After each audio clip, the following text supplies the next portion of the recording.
I mean, the true gift in life is something that you're not even compelled to do it. You're fixated on it to the point where you really can't think of anything else. So if you have art, the true artist does something in a flow state to where it is happening. They're just being.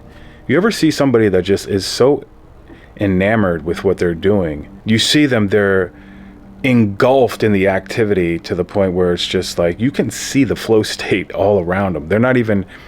They can't even think of anything else. It's almost like they're just so locked into what they're doing that they're not even consciously doing it themselves. Something is moving through them. There's something else there. And so that's a true gift. When you get to your art or your craft to the point where you're not even thinking on any level, it's not something that you're trying to do. It's coming to you automatically.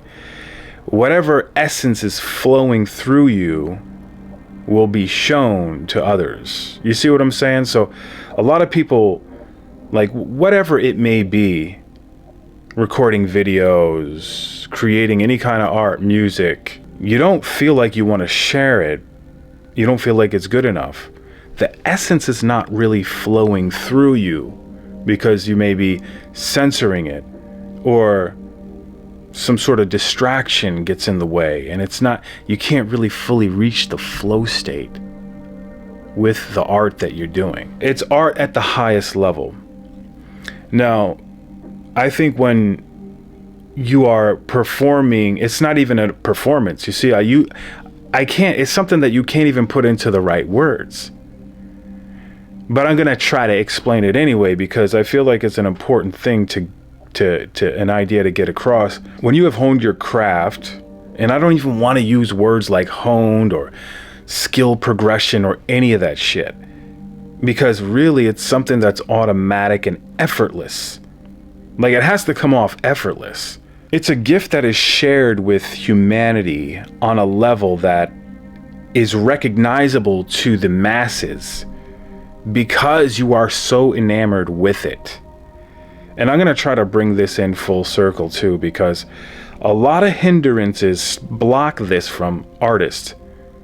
A lot of people have these talents. They're naturally born with a lot of talents and gifts. And the talent gets squished out of them, whether it's through indoctrination and stuff that they learn. Maybe they figure, oh, you got to grow up and get a real job. That's one thing. You can't do art. You can't make money from art. You can't do this. You can't do that. You have bills, societal expectations. You've got, there's just a number of things. I mean, I'm not going to list them all off, but you can imagine everything that gets in the way of that. Can you imagine if they stressed Beethoven and said, you got you got bills to pay. You can't sit here and play the piano all day. We understand that you're blind, but you got to read these Braille documents and send them in and do whatever, blase blah, be a greeter at Walmart. A true artist is not going to let any of that shit from the outside world get in the way of their enamoredness. Nothing obstructs the vision that they see in their mind. It is not something that can be extinguished by any kind of societal pressure or any kind of indoctrination or advertisements. Like, think about the distractions through marketing in this day and age. I'm reading this book here. Let's see. The system, they say, the system makes you feel taken advantage of, abused, exploited by the commercial imperative. You're just a player in the commercial machine, realizing you haven't given the gift of yourself because you're scared, or that you've forgotten what you have to offer might compel you into action. This is from the Linchpin. Talking of the Linchpin, the Linchpin is that exactly. The Linchpin is somebody who is compelled into action regardless of anything, any of those distractions, any of those societal expectations, like I said, or the system beating them down, and this, that, and the third. There's a pile of things that can happen to anybody. So it's if you think about it, the control of the mental state on somebody who is at their highest level of creativity, an average person cannot fathom. Nothing can get in the way. You're in this sort of flow state. You kind of like flow through life in this flow state. It's easy to be in that state for these linchpins, high achieving artists. I'll correlate that to the high achieving artist. The linchpin is a high achieving artist. Achievements specifically in their art. Now, the financial reward isn't the end goal. It's actually creating the art. The process with which they create the art is the purpose in itself. It's not the financial gain that comes from it. And so that's why nothing can really bother them, because they're focused on the task. So they're in the state that they want to be during the work that they're putting in, not for the end result. And I say this like right now because I'm actually writing a book, and I caught myself thinking, damn, I can't wait till this book is published just so I can see it on Amazon Kindle and all this stuff. Because I've been working hard on the book every single day. For hours every single day I've been writing this book. Forcing myself to get the work done using deep work. If you read anything from Cal Newport or listened to his podcast, it's about eliminating all distractions and getting the work done. But what I noticed when I started doing this book, at first, sometimes when I wake up in the morning, I don't feel like, I kind of forced myself to get to work. It's like going to work. It's like clocking in.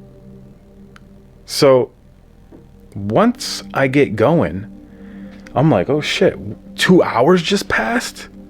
Damn. And then I got to go do my day job. So, and I'm like, I didn't even get a chance to work out. I mean, damn. This is what I noticed. Once you get started in the work and you get going, now you're like, damn, where did the time go? So that's me like forcing myself into the flow state. I mean, some mornings I just want to get to writing. I have an idea in my head and I want to get going.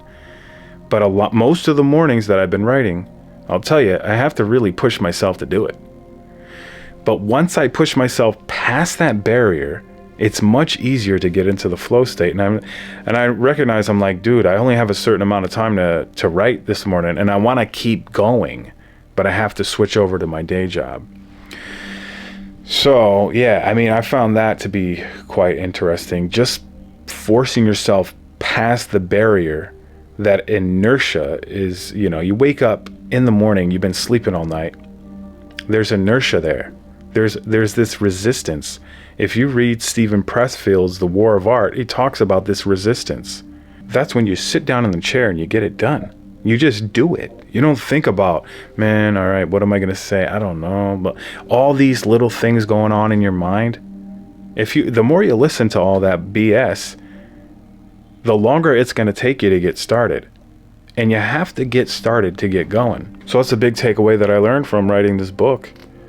And I'm actually very proud of what I got so far. It actually feels pretty good. And it's a learning process in itself. So whatever it is that you're doing, I mean, whatever kind of work you're putting yourself into, look at it like an artist, a high achieving linchpin artist. Approach it from that mentality. And if you don't feel enamored with what you're doing, once you start and you get going, you become enamored with it. Just like I said, you'll look up and you'll be like, damn, 2 hours passed already. This is one of the Seth Godin books that I didn't finish. So I figured, I'm going to start reading this book here. Let's see. You will ship on this date, done or not. So this is actually what I did. I said, I'm going to have this book done on this date. Whether it's done or not, it's going to be done on this date. And that's the deadline. Because I still have to do the research and figure out how to get it up and running on Kindle. Because it's my first Kindle book. And that's going to take some time too. So yeah, there's a deadline to this, to get people to do the work and pay attention at this moment. Since the deadline is so far away, their lizard brains are asleep, and there's no fear or selfish motivation available. People focus on emergencies, not urgencies, etc., etc. There's just a lot of ideas that I pulled out of this book. I sat there and I read this book for about 45 minutes the other day. And then the next day I read it again for about 45 minutes again. And the ideas that I pulled out of that book already from these 2 45-minute sessions this most previous time, immense, huge. No, I have a lot of Seth Godin books, but this one is definitely my favorite right now. I've read Purple Cow, I've read The Icarus Deception, The Dip. It's just like one of those things, like when I'm reading the book, an idea from something that was said indirectly influences me to have an idea to do something that didn't even really, the book didn't actually say, but I said, there may have been a sentence, I can't think of the example, but it happens all the time. And the more you read, the more that this sort of thing happens, where something that was, it really didn't pertain to the point of what the author was getting at, but you said, oh, you know what? It may have been just one sentence that said, you know what? I have an idea about something, and I'm going to try it now. If you don't get up and try, or if you remember when you're done reading, to try what it is that popped into your mind during the time you were reading, you've just wasted it. You've wasted the insight. Now, those are the special moments where you should do it. It's the same thing with meditation. Like if you're meditating and you're trying to clear all your thoughts out of your head, that's the time where something may come in where it's a really good idea. When you're done meditating, go back to it. Say, you know what? That was a good idea that I had while I was meditating. So let me try it now. Never waste the insight. So that's just a little riff that I wanted to share about this book, because I've been reading a lot lately and I've been writing a lot lately. And that's why I haven't been recording YouTube videos. I just wanted to share some of the insights that I've been reading recently. And there's actually a lot of books I've been reading. I've been reading this book here. I actually finished this book, Lessons on History by Will and Ariel Durant. And this book, it's a good one. It's definitely a good book. It's a little bit more difficult to read than Seth Godin's books, only because the language that they use is more, in this book it uses, if you try to read it, you'll understand. It's not the hardest book ever, but it's definitely a little more challenging, especially for me as a special ed kid growing up. So, but yeah, this book I'm going to read again. Like, I just finished the book. The way that the author eloquently puts the lessons of history and intertwines them or draws parallels to the way it is today. Like one interesting thing that he said that I'll share real quick before I hop off of here is that, sometimes we get all caught up in the mess of how things are today. We think the world is doomed. Like, you can look on social media and you can see all these things happening, all the corruption and in the medical field or in politics and all this stuff, and it can seem like the end of the world is coming. But if you look at some of the lessons in history, like the Roman Empire, the Greek Empire, all these empires, like some people were starving to death. During a lot of times in history, they would just run through your village and decapitate you on the strength of we're taking over. Like, it was really brutal.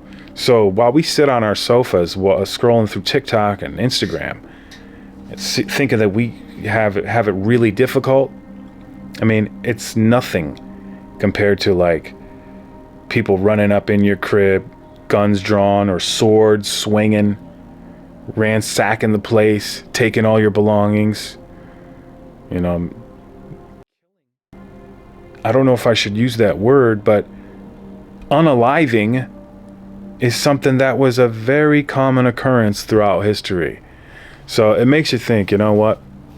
We get caught up in this illusion. And this goes right back to what Seth Godin said in this Linchpin book. We get caught up in the society, the humdrum of it all, and we forget to do the art that is important to us. So I guess that's what I'm trying to get across in this little video that I'm recording right now, is just do the art that is important to you and don't forget to do it. Prioritize it. You only have a certain amount of time to get things done in this life, so just do them. All right? It's good to release another video on this small YouTube channel of mine. I do appreciate the people who watch my video. Leave me a comment if anything resonated with you. And I'll see you again, man. Peace out.